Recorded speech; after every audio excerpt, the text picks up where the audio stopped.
ఓ ప్రియమైన కుటుంబమా, క్రీస్తు మనతో ఉండుగాక. ప్రియమైన తల్లిదండ్రులారా, ప్రియమైన సహోదర సహోదరీలారా, ప్రియమైన వృద్ధ తల్లిదండ్రులారా, ప్రియమైన పిల్లలారా మరియు యువతారా, నేను అపోస్తలుడైన జిఎం త్రిలోకరాజన్. ఈ రోజు ఆగస్టు నెల 23వ రోజు. సాధారణ కాలంలో ఈ రోజు సంవత్సరంలో 21వ ఆదివారం. 3 వచనాలపై ఆధారపడిన ప్రత్యేక ప్రార్థన. ఓ పరమ తండ్రి, మీరు మమ్మల్ని మీ పిల్లలుగా పరిగణిస్తున్నందుకు మీకు కృతజ్ఞతలు. మేము ఒంటరిగా, బలహీనంగా, లేదా నిరుత్సాహంగా ఉన్నప్పుడు, మేము మీ ప్రేమకు దూరంగా లేమని మీ పరిశుద్ధాత్మ ద్వారా మాకు భరోసా ఇవ్వండి. ఓ ప్రభువైన యేసు, తల్లి మరియ వలె విశ్వాసం కలిగి ఉండేలా మాకు నేర్పండి. జీవితంలో ఒక పరిస్థితి అసాధ్యంగా అనిపించినప్పుడు, మీకు ఏదీ అసాధ్యం కాదని మేము గుర్తుంచుకునేలా చేయండి. ఓ కరుణామయుడవైన దేవా, మా పాదాలు తడబడినప్పుడు మమ్మల్ని ఆదుకోండి. మా హృదయాలు అనేక చింతలతో నిండినప్పుడు మీ శాంతిని ప్రసాదించండి. మా కన్నీళ్లను నిరీక్షణగాను, మా చింతలను విశ్వాసంగాను మార్చండి. మా కుటుంబాలను ఆశీర్వదించండి. పిల్లలకు మరియు యువతకు సరైన మార్గాన్ని చూపించండి. రోగులకు బలమును, ఓదార్పును దయచేయండి. దుఃఖితులకు నిరీక్షణను దయచేయండి. పేదలకు, అవసరంలో ఉన్నవారికి సహాయం చేయండి. మీ పరిచర్యలో యాజకులను, బిషప్లను, సహోదరీలను, సహోదరులను బలపరచండి. ఆమేన్. మొదటి బైబిల్ వచనాన్ని చెప్పండి. రోమీయులకు వ్రాసిన పత్రిక 8వ అధ్యాయము 16వ వచనము. మనము దేవుని పిల్లలమని పరిశుద్ధాత్మయే మన ఆత్మతో సాక్ష్యమిచ్చుచున్నాడు. అర్థం: మనము దేవుని ప్రియమైన పిల్లలమని పరిశుద్ధాత్మ మన అంతరంగం నుండి మనకు హామీ ఇస్తున్నాడు. కాబట్టి, మనము భయంతో కాకుండా విశ్వాసంతో, నిరీక్షణతో జీవించాలి. ఉల్లేఖన: ప్రభూ, నీ పిల్లలముగా ఉండే విశ్వాసాన్ని నాకు దయచేయండి.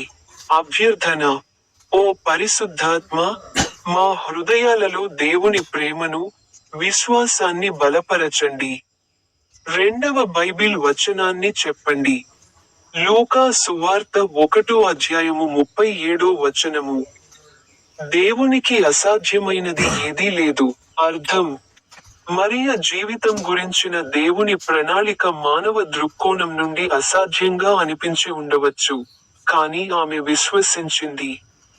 కష్ట పరిస్థితులలో కూడా దేవుని శక్తిపై నమ్మకం ఉంచాలని ఈ వచనం మనకు బోధిస్తుంది. వాక్యం: ప్రభూ, నీకు అసాధ్యమైనది ఏదీ లేదు. అభ్యర్థన: ప్రభూ, మేము కష్టాలను మరియు అసాధ్యంగా కనిపించే పరిస్థితులను ఎదుర్కొన్నప్పుడు, మా విశ్వాసం బలహీనపడకుండా చూడు. చివరి బైబిలు వచనంలో చెప్పండి. కీర్తనలు 94, 18 మరియు 19 వచనాలు. నా పాదము జారిపోవుచున్నది అని నేను అన్నప్పుడు, ప్రభూ, నీ కరుణ నన్ను నిలబెట్టెను. నా హృదయము అనేక చింతలతో నిండినప్పుడు, ప్రభూ, నీ ఓదార్పు నన్ను ఓదారుస్తుంది. అర్థం: ఒక వ్యక్తి బలహీనత, భయం లేదా ఆందోళనలోకి జారిపోవడం ప్రారంభించినప్పుడు, దేవుని కరుణ వారిని నిలబెడుతుంది. ఆయన సన్నిధి మన కలత చెందిన హృదయాలకు శాంతిని మరియు నిరీక్షణను తెస్తుంది. వచనం: ప్రభూ, నేను పడిపోయినప్పుడు నీవు నన్ను నిలబెడతావు. అభ్యర్థన: ప్రభూ, చింతతో, దుఃఖంతో మరియు నిరుత్సాహంతో ఉన్నవారికి నీ శాంతిని ప్రసాదించు, మరియు వారు నీ ప్రేమను అనుభవించేలా చేయుము. ప్రార్థన చేద్దాం. నా తండ్రి, ఓ పోప్ లియో 14, ఓ కార్డినల్ ఆంథోనీ పాల్, ఓ మహారాజు చార్లెస్ III, ఈ రోజు ఆగస్టు నెల. ఇది 2026 సంవత్సరంలోని 8వ నెల. ఏకీకృత ప్రార్థన. ఓ పవిత్రాత్మ, మా హృదయాలను విశ్వాసం, ప్రేమ, శాంతి మరియు ధైర్యంతో నింపండి. మా ద్వారా దేవుని మహిమను ప్రతిబింబించే జీవితాలను జీవించడానికి మాకు కృపను ప్రసాదించండి. ప్రభువైన యేసుక్రీస్తు పవిత్ర నామంలో ఈ ప్రార్థన చేస్తున్నాము. ఆమేన్. నేటి ఆధ్యాత్మిక సందేశం: మనం దేవుని పిల్లలం. కాబట్టి కష్టాలలో విశ్వాసం కోల్పోవద్దు. దేవునికి అసాధ్యమైనది ఏదీ లేదు.